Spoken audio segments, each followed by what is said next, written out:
everybody. We're back. So welcome back to Fab with Matt. Changed up a little bit. Yeah, we're relaunching Fab with Matt now. We're going to be starting to do an episode every month. As you would have noticed at the start of the video, Magnolia has come on and sponsored it to start up again. So thank you, huge shout out and thank you to Magnolia Games. But yeah, Aaron's a little has a new child now and a lot more responsibilities, so he's found it a little difficult to commit to an episode every month. So we've got an upgrade. An upgrade. I don't know about that. Hello, I'm Dennis. Yeah, the new Aaron, as you will. Been playing Fab since Tales of Aria, and happily joining Matt. Yeah. Well, yeah. Tell us a little bit about how you've done in Fab, I guess, and like kind of accolades and everything like that. I would say done okay. I would do a lot better if Matt didn't exist in my local scene. Always seem to get one bested by Matt. New Zealand Nationals, for example, top 3. Have a couple of calling top 8s, and Pro Tour top 32, World top 32, stuff like that. Nothing, as extravagant. Whatever, about the same. But yeah, so you've been on the pro scene. You've been playing Pro Tours for a couple years now. Yeah. Pro Tours and Worlds and plenty of call-ins and stuff and all of the local stuff. Yeah. So. Kind of well vested into that. Yeah. Cool. Okay. Well, yeah. So you're going to be So the Fab with Matt is going to be myself and Dennis now, and should be a lot of fun. And to kick us off, we got some cool stuff to talk about from the last season, and then we do happen to have a little spoiler card for Mistveil. Yeah. So LSS have been kind enough to give us a spoiler, so we're going to show that off probably about halfway through the episode. Yep. But yeah, let's kick things off, sort of talking a little bit about Fab and how things have been lately and what's going on. So let's talk about the last ProQuest season. Yeah, you did pretty well. Yeah, sort of. Tell us, what hero did you play and your results? Yeah, so I picked up KO, sort of one-armed brute during Pro Tour testing. So Tarek and I kind of nearer the end of the testing, or last sort of week or so, locked on pretty hard to KO. We decided that it was just 100% our style, a complete math deck that we get to just kind of run on odds with every turn and sort of aim to be above rote. And the deck felt really, really good, and I loved it. I really enjoyed playing it. So smashing brute things against people, and then carried on playing that deck right throughout the ProQuest season as well. Yeah, and unluckily was on the receiving end of the smash several weekends in a row. There was one weekend there where you managed to take me down. Yeah, one lucky CNC pummel we got there. It was still down to 1 health. And I think at the LSS just posted up the results from the ProQuest season. KO had 79 wins. It just dominated, right? 500, over 500 Living Legend points. In one season. So. Yeah. So in classic, I guess, Flesh and Blood fashion, what are we calling for bans on? I don't know, just go to Twitter for that. I think there's calls for Scabskin bans, there's people saying, what were you thinking about the sash, and that needs to be banned, and Blood Rush bans and all sorts. I don't know, I'm not really a ban caller. I think KO was very, very good, but I don't think it's anywhere near as ridiculous as some of the things that were banned in the past. So I think that as long as Mistveil has some sort of answers and some sort of better ways to interact with it, then I think it's going to be fine. Because I think it's the best deck right now, but only by just a little margin, not something ridiculous. Yeah.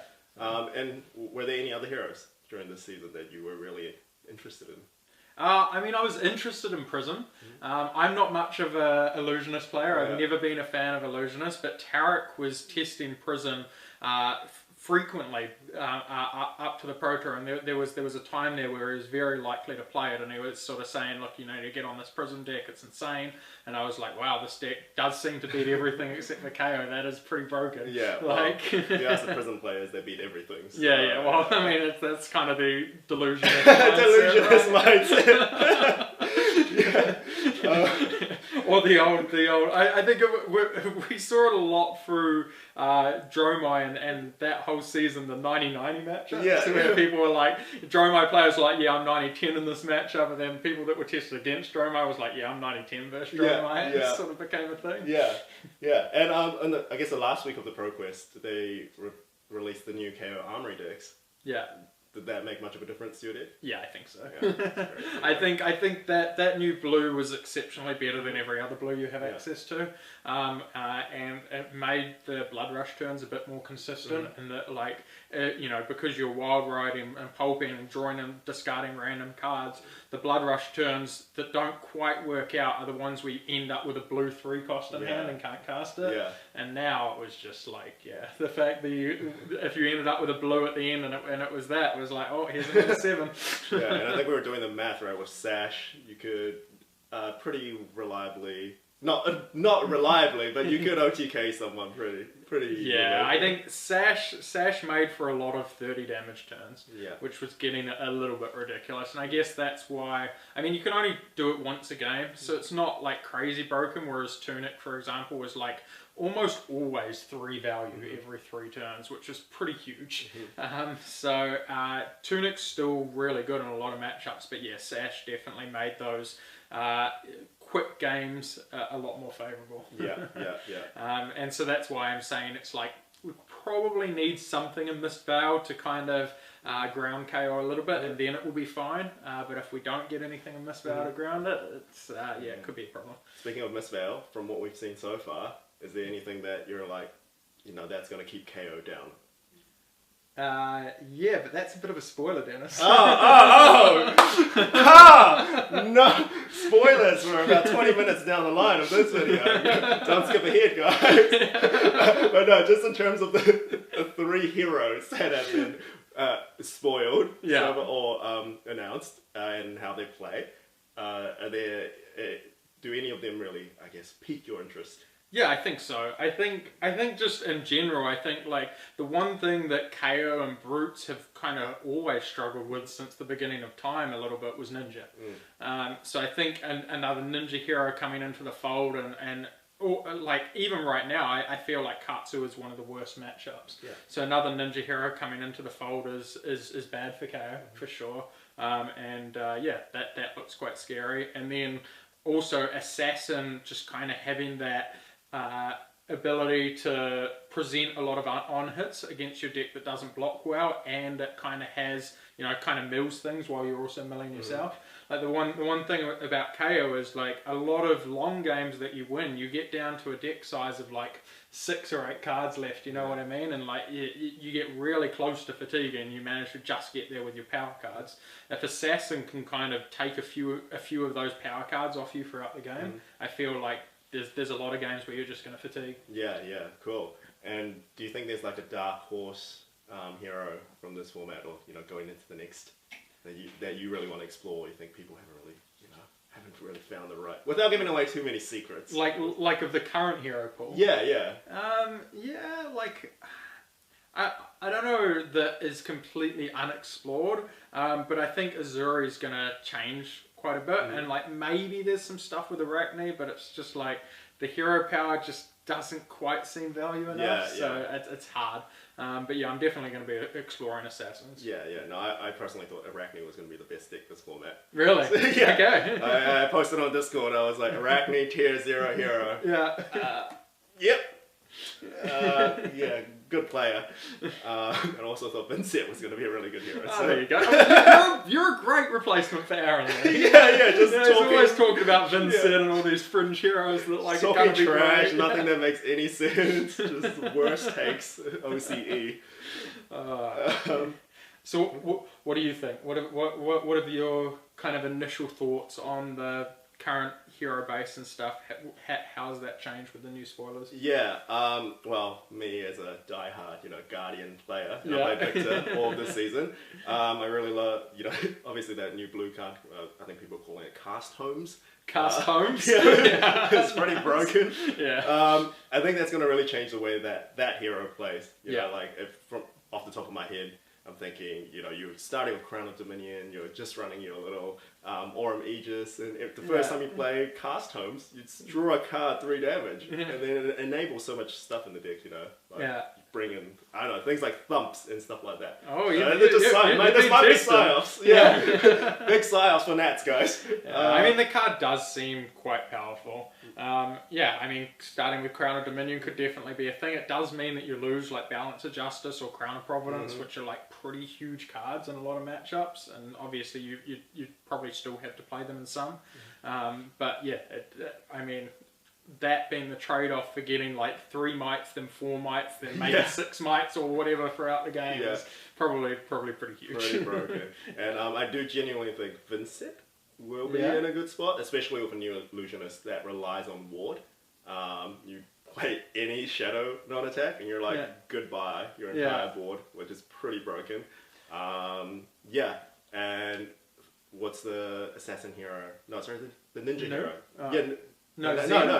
Sorry, new that mills the top of your deck and also banishes cards on attack. Yeah. So obviously being able to play extra cards from Banish, as a shadow hero could be pretty spicy. Oh, interesting. Yeah. So your main thing is like, this hero is not actually getting anything from the new set, but it's getting a bunch of good matchups. Exactly, exactly.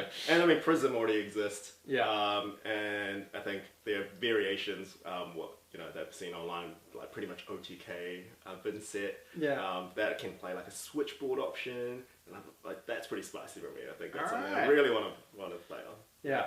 No, cool. That sounds Vincent sounds interesting. Matt, bunch of cool stuff coming up. Yeah. For Fab, cool events. What are you looking forward to? What are you going to play? Yeah. World premiere. So world premiere in Japan, in Tokyo. I'm gonna go. I love Japan. I'm super excited about everything that's going on with Japan this year. There's some cool PCG stuff upcoming for Japan as well. So I like to mix everything. Yeah, work trip. Must be nice. So yeah, I'm gonna open and play the first event. Really excited about that. And then obviously there's pre-release. So we're gonna be doing lots of sealed and draft and everything like that. I think it's going to be a lot of fun. I don't know what I'm going to play yet. Yeah. Not just gonna force a hero. People already saying like they're going to sit down and be like 1 of 7 Enigma in a row. Yeah.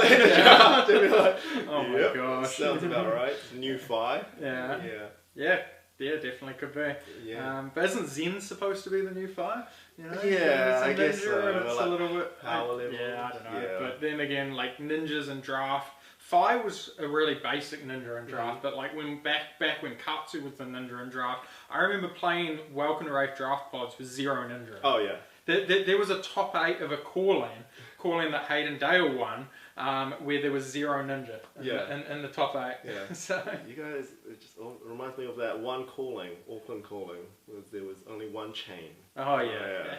Good event.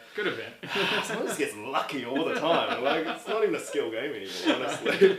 Apparently it never was. That was way back in the day. Yeah. Talking about Japan, like new market, obviously all these new players coming in. Are you like, what's your outlook? I'm really positive about Japan and stuff. I think that was kind of the main key region that they needed to do, and they're really going all out for it. Yeah. Japan is crazy. Like, Japanese TCG players just go nuts, and I think they really affect the whole global market of a game. They are, the second biggest TCG region in the world, I think it's basically like almost adding another America to the game. It's crazy how good they are at the game. Oh yeah, I'm scared. I'm scared for all of us. I think there was one guy who at Barcelona Worlds who came like top 16 with Dorinthia. It was like the first event or something. Yeah. And then a bunch of Japanese players at in LA doing really well. I was like, haven't you guys just got the game? Like, they learn really quick. I mean, you get there's huge like TCG obsession over there, so you get kind of right into the middle of it with a whole lot of other people that are super passionate about learning the game as well. So I think that things go a lot faster. Yeah, that's scary. I think we're all going to be washed up pretty soon. It's alright, I've got experience.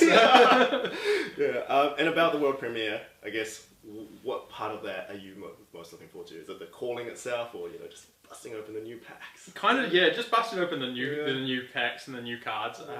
I think I'm just really excited to see kind of how this whole set came together.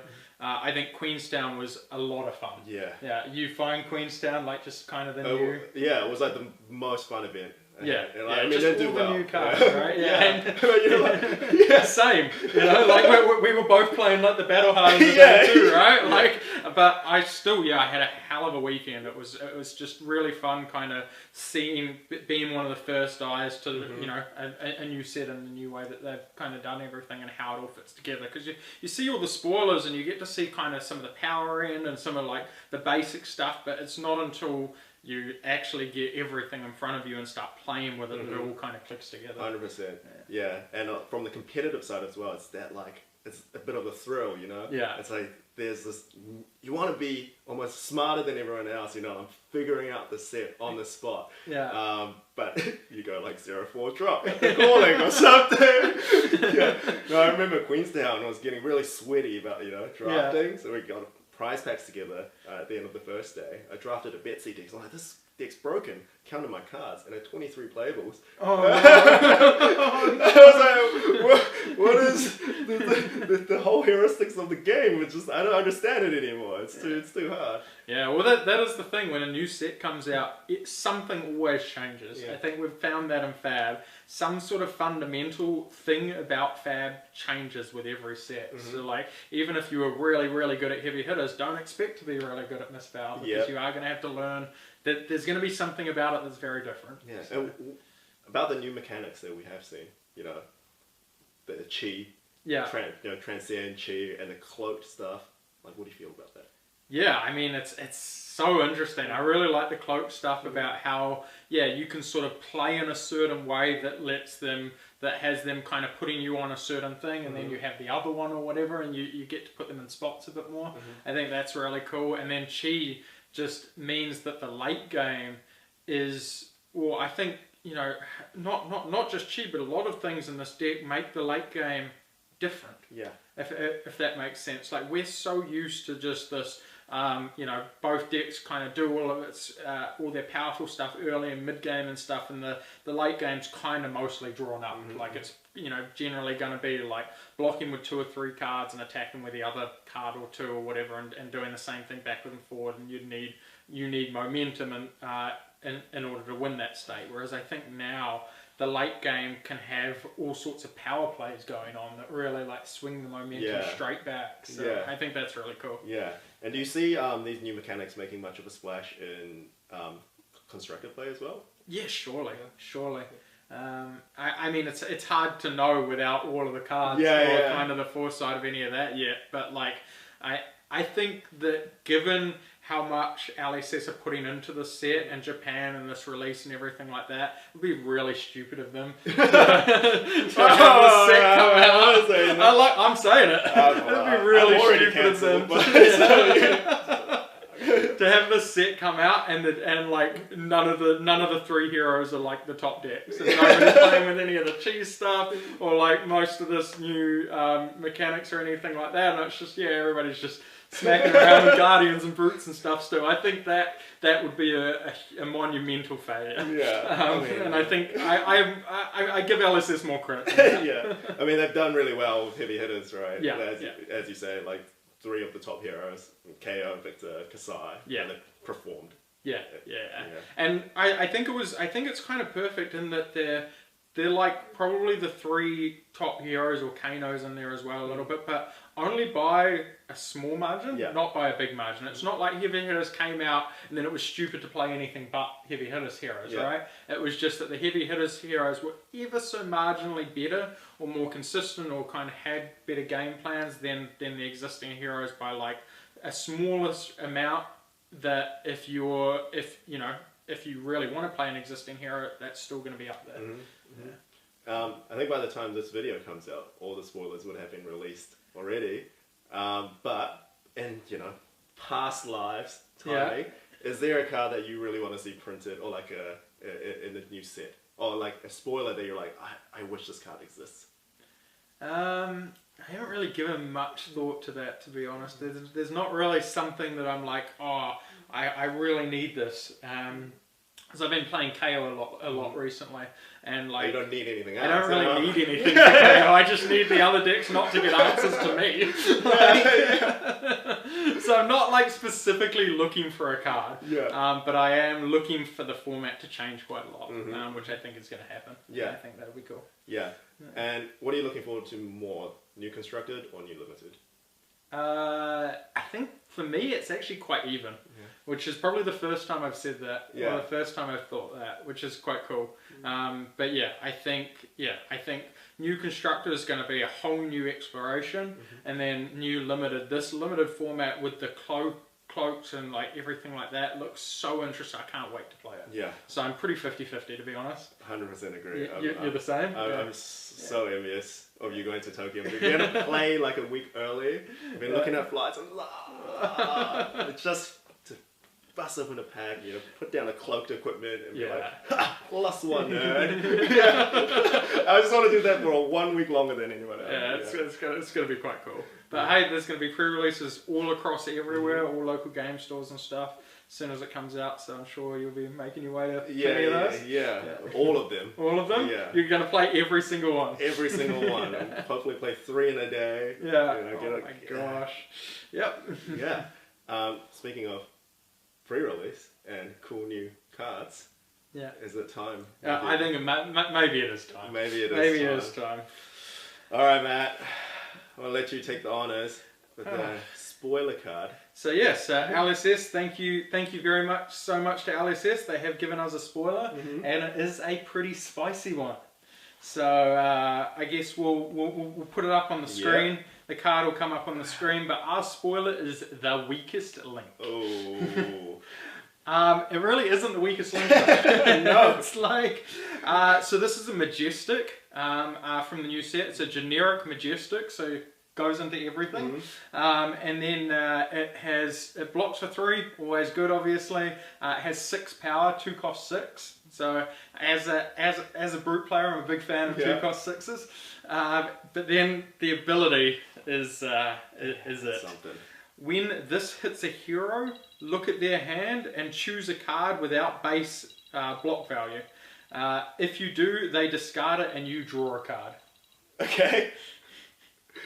So if you hit KO with this, they discard a card and you draw a card. So I think with that, let's cue a little video. Oh. I got a Bear Fangs, I got a Wild Ride, I got another Wild Ride, and I got a Blue. I'm going to pop my Sash, and I'm just going to do so much damage to my opponent. 1 second, I'm going to pull out my phone and... KO is so broken. Halfway to Living Legend in 1 season? Starvo tier! Exclamation mark, question mark, exclamation mark. Ban Sash, ban Scabs. Exclamation mark, exclamation mark, exclamation mark. Send. Sometimes my genius, it's almost frightening. Alright. I'm going to pitch that all you got. I'm going to play the weakest link.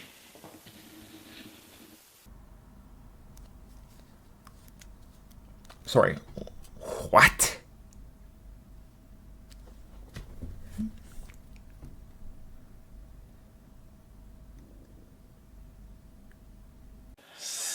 So that's pretty broken. Yeah.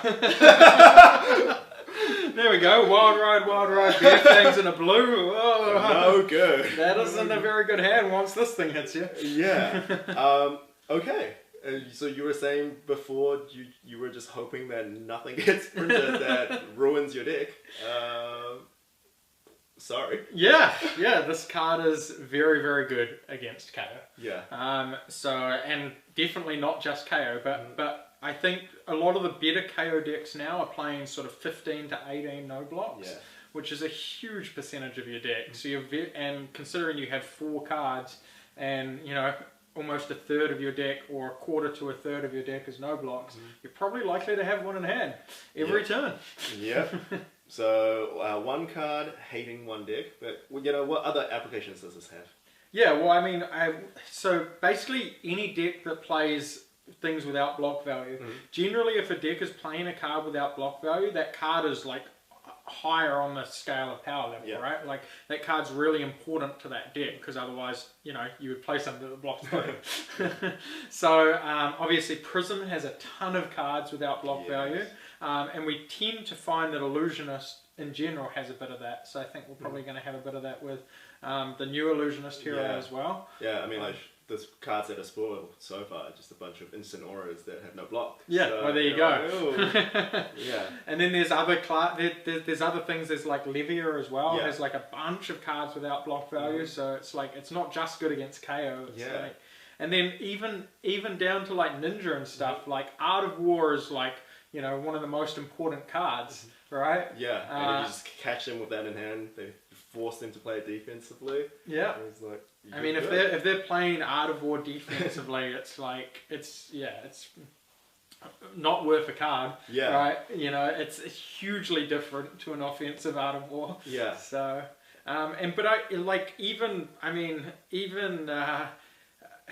even Azalea plays no block cards. It's literally almost every deck. And then it's like looking at their Rain Razors, they're like, yep. So is this the new Command and Conquer? It's pretty good. It's pretty good. I think it shares the same slot, but I think there are definitely instances where I prefer this over Command and Conquer. Wow, that's a big call. Yeah. You heard it here. Yeah. Dennis said this card is better than Command and Conquer. Yeah, that is what I said. My favorite part about this card, top right corner, costs 2. You know what that means. Oh, good old pummel. Tunica, Ledger Blue. Love it. Weakest link. Weakest link? I might have something in my arsenal, who knows? Yeah, might be 9 pummel gaming time. Oh my god. For us Guardian players. The fact you get to pummel this and then draw a new card for your arsenal as well. It's like, they lose 2 cards. You get to choose the order, right? Yeah. So this you choose this ability to resolve first, so you can look at their hand, take a non-block, and then they also have to discard the pummel. You've just completely ripped their turn apart. So excited. Oh wow. And obviously this card with Enigma in the limited format. I think if you open this, pack 1, pick 1, you are rolling your way to a 3-0, what do you reckon? Yeah, it's a first pick card for sure. Like, I mean, already just being a 6 power, like in limited is really good. High powered cards in limited that require your opponent to block with 2 cards are just always good, I think, or just in most formats at least. So already it's kind of, the better rate for limited, and then also it just has like this ridiculous ability that makes it worth multiple cards. Because you pitch a card to play this, right? So you're using a pitch card, you're using this, but then you take a card off them and you get a card back. So it almost like entirely replaces itself if you hit. And even in Enigma playing this in limited is kind of broken because of the cost curve. You're pitching a blue, you got 1 floating, like, I'll play an instant aura. And I get a draw card. Yeah, that's actually crazy. Yeah. I mean, draw a card and then that's an instant aura. Oh my god! I'm already getting ready for the complaints I'm about to have when I get high rolled by this. I'm typing up my Twitter essay right now. People are gonna be calling for a ban. Ban the weakest link. Ban weakest link. Ban Fab with Matt spoilers. Oh god, it's hate crime. Yeah. But I mean, I do think for yourself as a Guardian player, I think it adds a lot to be able to have a second effective command in the deck as well. And I think something really interesting that I was thinking about is like often it doesn't matter if you give Guardian an agility token, right? Like in KO, I play Clash of Agility versus Guardian, even though I'm going to lose a bunch of clashes. Because if I give them an agility token, they usually can't do anything with it, right? Especially if they've just had to block in order to, so for like, what is it, wage agility and all of those sorts of cards, right? They're generally pretty free to play against Guardian. Whereas now, like, Guardian can block a wage agility out and then just like pitch a blue, play a command and conquer, and then just remove tunic and play weakest link. Like, that's pretty broken. It's even you can just play the weakest link with no cards in hand, then you got to draw a card. And then just swing your hammer. Yep. Like, it's just free value. If you draw a blue, you get to attack with hammer. If you draw a red, you get to arsenal up. That's like, kind of how broken. amazing is that? Yeah. Now I don't have to take 20 damage because I have a quicken and go, E-strike, draw a card. Trying to get a blue because you don't want to lose value on agility, right? Oh my gosh. Yeah. Yeah, so I think this has some serious applications in a lot of places. Also, like, the fact that it's so much value on hit, does that potentially make lunging press a thing again? That's the first thing I thought of. That's the first thing you thought of? Yeah. Because, I mean, the reason not to play lunging press, right, is because it costs you a whole card. And most of the on-hit abilities are only kind of worth about a card, right? Like, if you command and conquer them, they lose a card. If you spinal crush them, well, generally they've already blocked with 2, so, like, maybe you'll get a card of value. You know, a lot of the things you only get about 1 card of value at most back.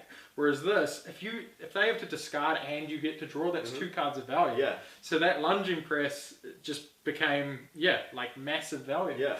And I think that, ironically, even though this card targets cards with no block, such as instants, it makes instants a lot more playable as well. So I was thinking, if you're playing 3 copies of Sigil, for example, it just makes Sigil so much higher value because if it hits and you get to draw a card, then you get to play your Sigil and replace your arsenal, whereas previously you're holding that Sigil for your arsenal for a future turn. So it's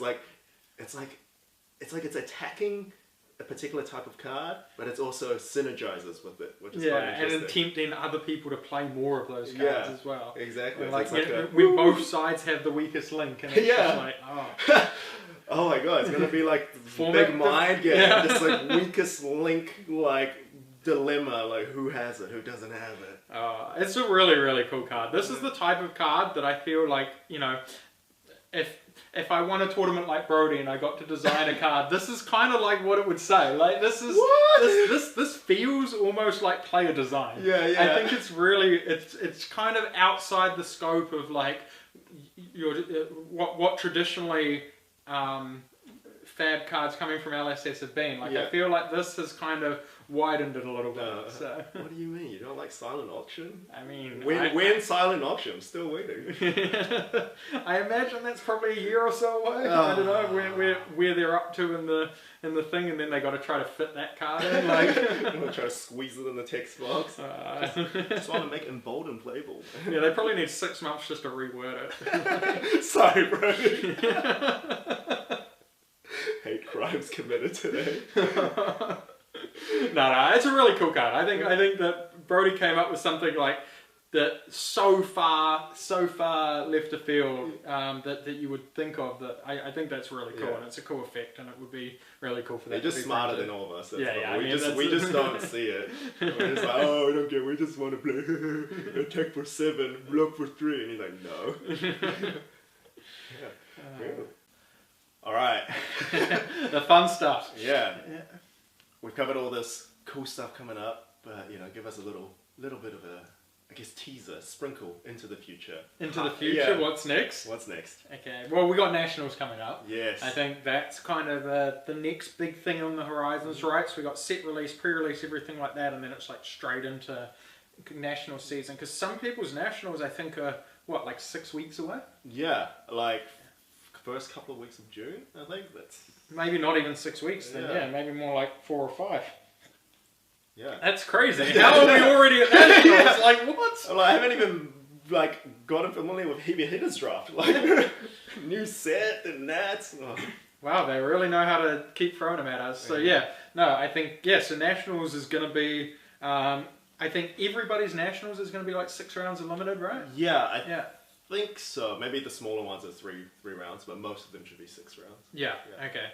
So yeah, Classic Construct will be a big part, and Limited will be a big part. So you really have to be good at both formats. Like you can't come along as a Limited specialist and like try plan to top 8 nats, and you can't come along as a just a Victor one trick and. Oh, you always have to look at this direction.